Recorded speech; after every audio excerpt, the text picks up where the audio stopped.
ఉగాది మనందరం కూడా ప్రత్యేకమైనటువంటి గౌరవ ప్రతిపత్తులతో చేసుకునేటటువంటి పండగ ఈ ఉగాది పండగ. ఈ ఉగాదికే యుగాది అని ఒక పేరు ఉంది. అంటే అసలు కలియుగ ప్రారంభం ఇవాల్టి రోజునే జరిగింది అని. భాషాపరంగా రాష్ట్రపరంగా వేరు వేరు ఉగాదులు ఉన్నప్పటికీ తెలుగు భాషకి మాట్లాడేటటువంటి వాళ్ళందరూ కూడా ఈ చైత్రశుద్ధ పాడ్యమి నాడే ఉగాది పండగ చేసుకుంటారు. మనం చాంద్రమానాన్ని ఎప్పుడూ కూడా కాలగణన మనకు ప్రాతిపదికగా తీసుకుంటాం. ఈ చాంద్రమానమునందు చైత్రమాసం మొట్టమొదటి మాసంగా స్వీకరింపబడుతుంది. ఈ చైత్రమాసంలో వచ్చేటటువంటి శుక్లపక్ష పాడ్యమి ఏది ఉందో ఆ పాడ్యమి మొదటి తిథి. ఆ మొదటి తిథియే ఉగాది పండుగ. ఈ ఉగాది పండుగ ఎలా నిర్వహించుకోవాలి అన్నదాన్ని శాస్త్రాలు స్పష్టంగా చెప్పాయి. ఉగాది పండగ నాడు మాత్రం ఏ కారణం చేత కూడా బ్రహ్మముహూర్తానికి తరువాత లేవకూడదు. కనీసంలో కనీసం సూర్యోదయానికి ముందరే లేచి స్నానం పూర్తి చెయ్యాలి. చాలా మందిలో ఉన్నటువంటి అపప్రథ ఏమిటంటే సూర్యోదయం అయిపోయిన తరువాత పూజ చేసి ఆ పూజలో వేప పువ్వు పచ్చడి అనబడేటటువంటి పచ్చడిని నైవేద్యం చేసి దాన్ని ప్రసాదంగా తీసుకోవచ్చు అని. కానీ శాస్త్రంలో అలా చెప్పబడలేదు. యద్వర్షాదౌ నింబసుమం శర్కరాంలఘృతైర్యుతం. నింబసుమం అంటే వేప పువ్వు.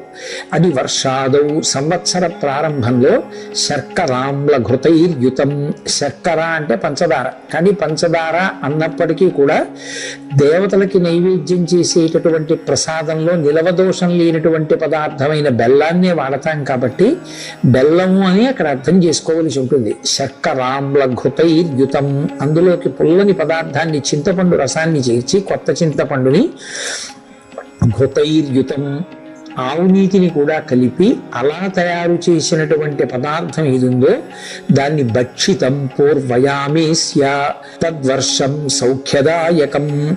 దాన్ని ఎప్పుడు తినాలని చెప్పారంటే పూర్వయామమునందు తినాలి అని. పూర్వయామమునందు అంటే సూర్యోదయాత్ పూర్వమే తినాలి. సూర్యోదయాత్ పూర్వం ఆ పచ్చడి తినాలి అంటే అది భగవంతుడికి నివేదన జరిగి ఉండాలి కదా. భగవంతుడికి నివేదన జరిగి ఉండాలి అంటే పూజ పూర్తయి ఉండాలి కదా. పూజ పూర్తయి ఉండాలి అంటే స్నానం పూర్తి అవ్వాలి కదా. అంటే ఉగాది పండగ నాడు స్నానం అనేటటువంటిది బ్రహ్మముహూర్తంలో చెయ్యాలి. ఆ బ్రహ్మముహూర్తంలో స్నానం చేసే ముందు ఒళ్ళంతటికీ కూడా తైలాన్ని అలదుకుంటారు. తైలే లక్ష్మీ. ఉగాది పండగ నాడు బ్రహ్మ ముహూర్తంలో ఒంటికి తైలాన్ని అలదుకుంటే ఆ తైలమునందు మహాలక్ష్మి ప్రవేశించి ఉంటుంది. ఆ కారణం చేత అలక్ష్మి తొలగుతుంది. జలే గంగా. సూర్యోదయం వరకు కూడా ఎక్కడెక్కడ నీరు ఉన్నా నీటిని గంగ ఆవహించి ఉంటుంది.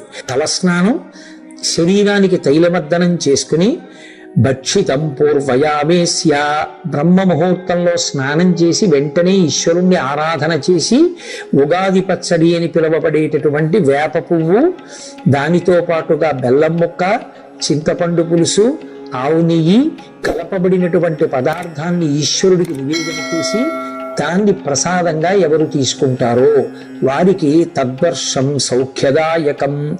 వారికి ఆ సంవత్సరం అంతా కూడా సౌఖ్యదాయకమై ఉంటుంది అన్నది శాస్త్రవచనం. ఇక్కడ ఒక విషయాన్ని అర్థం చేసుకోవలసి ఉంటుంది. ప్రధానమైన పదార్థం ఏది అంటే నింబసుమం. వేప పువ్వే ప్రధానమైనటువంటిదై ఉంటుంది. ఆ వేప పువ్వు ప్రధానంగా తీసుకుంటే ఏమొస్తుంది అన్నారు. శతాయుర్వజ్రదేహాయ. 100 సంవత్సరములు జీవించగలిగినటువంటి లక్షణం. కేవలం 100 సంవత్సరములు ఆయుర్దాయంతో ఉండి ఏ మంచానో పడి ఉంటే ఉపయోగం ఏముంది. కాబట్టి వజ్రదేహాయ. ఆరోగ్యంతో ఉండి తాను ఏ సంకల్పం చేశాడో ఏ కార్యం చెయ్యాలనుకుంటున్నాడో అటు భగవత్పరమైనటువంటి సమాజ అభ్యుదయము కొరకు చేయాలనుకున్నటువంటి కార్యములను చేయగలిగినటువంటి సమర్థత శరీరమునందు నిలబడి దాని వలన వజ్రదేహాయ సర్వసంపత్ప్రదాయ చ. ఆ వేప పువ్వు సమస్తమైనటువంటి సంపదలను ఇవ్వగలిగినటువంటిదై ఉంటుంది. దానితో పాటుగా అది అరిష్ట నివారాయ, అరిష్టములను నివారిస్తుంది. భక్షితం నింబదళం అని ఆ నింబదళాన్ని, నింబ పుష్పాన్ని తీసుకుంటారు. ఈ నింబ అన్న మాటకి ఇంత ప్రఖ్యాతి వేప పువ్వుకి ఎందుకు ఇంత గొప్పతనం వచ్చింది అని పరిశీలనం చేసినప్పుడు మనకు ఒక విషయం అవగతం అవుతుంది. అమరకోశంలో నింబ అన్న మాటని మహానుభావుడు వ్యాఖ్యానం చేశాడు. నింబ అన్న మాటకు అర్థం ఏమిటంటే ఆరోగ్యం నయతీతి నింబ. వేప పువ్వు తిన్నట్లయితే ఆరోగ్యము నిలబడుతుంది. ఆరోగ్యము నిలబడడానికి చైత్రమాసంలోనే వేప పువ్వు రావడం, చైత్రమాసంలో మొట్టమొదటి తిథి అయినటువంటి ఉగాది నాడే వేప పువ్వు పచ్చడి తినడం, దీని వెనక ఉన్న మర్మం ఏమిటి అంటే యమధర్మరాజు గారి యొక్క దంష్టలు కోరలు 2 ఋతువులలో బయటికి వస్తాయి. అవే వసంత శారదానేవా, వసంత ఋతువు, శరత్కాలము, శరదృతువు. ఈ 2 ఋతువుల యందు యమధర్మరాజు గారు ఒక్కొక్క కోర బయట పెడతాట. అది వసంత ఋతువులో చైత్ర శుద్ధ పాడ్యమి నాడు ఆ కోర బయటికి రావడం మొదలవుతుంది. కాబట్టే వడగాట్పులు మొదలైనటువంటి వాటిల్లో జనం విశేషంగా పడిపోతారు. అలా పడిపోకుండా యమధర్మరాజు గారి పాశములకు చిక్కకుండా శరీరమునందు ఆరోగ్యం నిలబెట్టగలిగినటువంటి అనుగ్రహ శక్తిగా పరదేవతయే వేప పువ్వుగా ఆ కాలమునందు పరిఢవిల్లుతుంది అని శాస్త్రవాక్యం. శారదా నవరాత్రుల్లోనూ అమ్మవారికే పూజ, అలాగే వసంత ఋతువులోనూ లలితాపరాభట్టారికా స్వరూపానికే పూజ.